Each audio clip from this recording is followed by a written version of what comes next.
नमस्कार, स्वागत करते हैं आपका एक्सप्लोर म्यूज़िक के यूट्यूब चैनल पर। आज हम जानेंगे राग यमन के राग परिचय के बारे में। तो आइए शुरू करते हैं।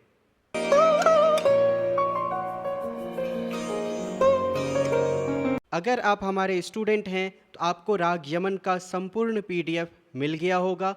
अगर आप हमारे स्टूडेंट नहीं हैं तो आप दिए गए नंबर पर मैसेज कर सकते हैं, व्हाट्सएप मैसेज कर सकते हैं या फिर कॉल कर सकते हैं या फिर हमारा वेबसाइट विज़िट कर सकते हैं www.explormusic.in। राग यमन सबसे पहले तो बहुत ही सुंदर और सुरीला राग है। राग यमन खुद कल्याण थाट का जनक राग माना जाता है। थाट क्या है मैंने पिछले वीडियो में भी बताया है। हमारे पास 12 स्वर होते हैं, एक सप्तक में 12 स्वर होते हैं, जिसमें 7 शुद्ध स्वर होते हैं, 4 कोमल स्वर होते हैं, एक तीव्र स्वर होते हैं।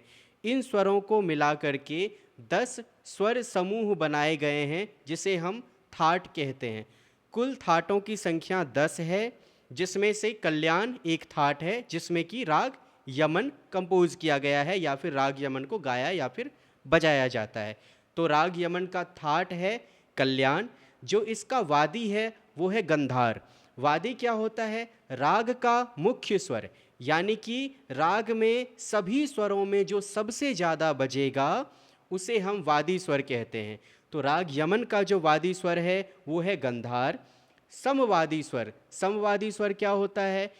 बाकी स्वरों से ज़्यादा और वादी स्वर से थोड़ा सा कम, यानी कि दूसरा प्रमुख स्वर, राग का दूसरा प्रमुख स्वर, उसे हम समवादी स्वर कहते हैं। तो राग यमन का जो समवादी स्वर है वो है निषाद, यानी कि नी।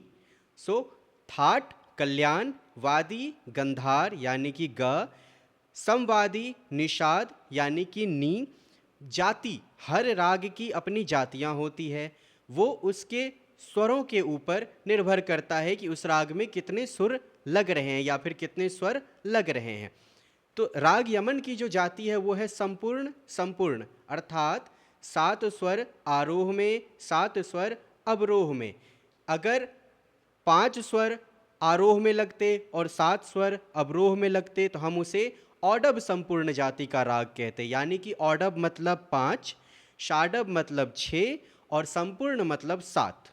उम्मीद करता हूँ यहाँ तक आपको समझ में आया। नहीं आया तो दिए गए नंबर पर मैसेज करिए और पीडीएफ लीजिए, उसमें सब कुछ लिखा हुआ है, कंप्यूटराइज्ड पीडीएफ है। आप उसका प्रिंट आउट निकालें और उसे देख करके रियाज करें। वर्जित स्वर यानी कि वो स्वर जो इस राग में नहीं लगते। तो आरोह में जब हम राग यमन का आरोह गाते हैं तो हम पंचम नहीं लगाते। नी रे ग तीव्र मध्यम के साथ साथ सीधा हम ध पर जाते हैं, यानी कि आरोह में पंचम नहीं गाया जाता। तो आरोह में पंचम वर्जित है राग यमन में। विकृत स्वर, इस राग में तीव्र मध्यम लगते हैं जो कि विकृत स्वर है। तीव्र मध्यम के अलावा शेष सभी स्वर शुद्ध लगते हैं। गायन समय है रात्रि का प्रथम प्रहर, यानी कि 6 बज के 9 बजे के बीच, यानी कि शाम का 6 बज के 9 बजे के बीच। पुराने समय में जब घड़ियां नहीं होती थी उस समय दिन को या रात को प्रहर के हिसाब से नापा जाता था या फिर देखा जाता था, यानी कि 4 प्रहर के दिन, 4 प्रहर के रात। 6 से 9 एक प्रहर, 9 से 12 दूसरा प्रहर, 12 से 3 तीसरा प्रहर, 3 से 6 चौथा प्रहर। तो ये जो राग है ये रात्रि के प्रथम प्रहर में गाया जाता है, यानी कि शाम के 6 बजे से 9 बजे के बीच में। विशेष में देखेंगे यह कल्याण थाट का जन्य अर्थात प्रमुख राग है। कल्याण थाट को जाना जाता है राग यमन के वजह से। तो राग यमन कल्याण थाट का प्रमुख अर्थात जन्य राग है। दूसरा पॉइंट देखेंगे, इस राग का प्रारंभ अधिकतर निषाद से किया जाता है, यानी कि ये राग हम सा से नहीं गाएंगे, नी से गाएंगे।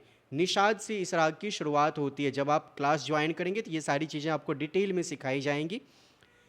तीसरे पॉइंट में देखेंगे, इस राग में षडज पंचम भाव से अनेक संगतियां मिलती है, जैसे रे ध या फिर सा प, यानी कि पहले स्वर से जो हमारा आधार स्वर है उससे पंचम स्वर में अनेक संगतियां इसमें गाई जाती है। काफ़ी विस्तारक्षम राग है ये। इन सभी के कारण ये जो रे ध या जो पंचम में भाव में जो अनेक संगतियाँ इसमें गाई जाती हैं, उस वजह से यह राग बहुत ही विस्तार क्षम बन जाता है।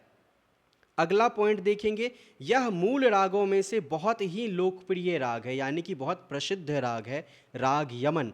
मैं चाहूँगा आप क्लास ज्वाइन करके सीखें, बहुत सुंदर राग है।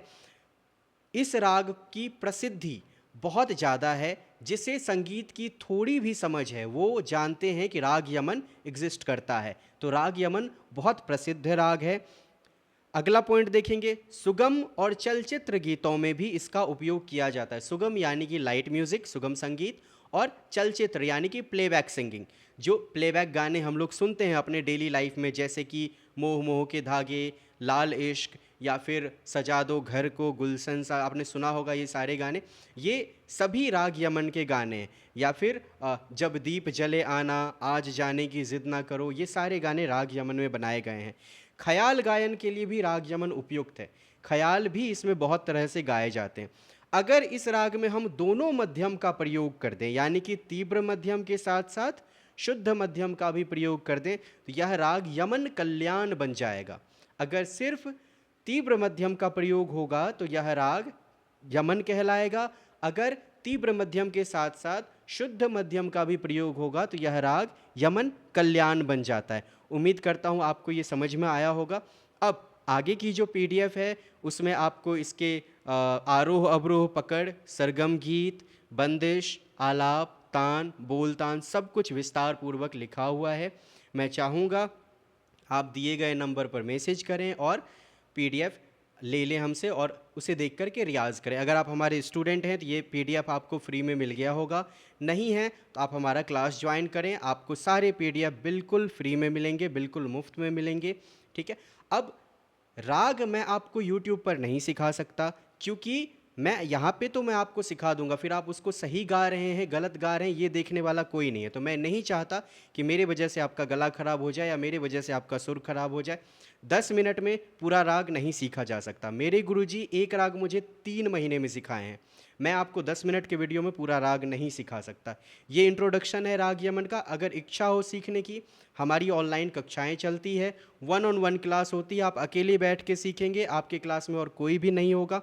तो आप आएँ, दिए गए नंबर पर मैसेज करें, ज्वाइन करें, सीखें। मिलते हैं अगले वीडियो में। नमस्कार।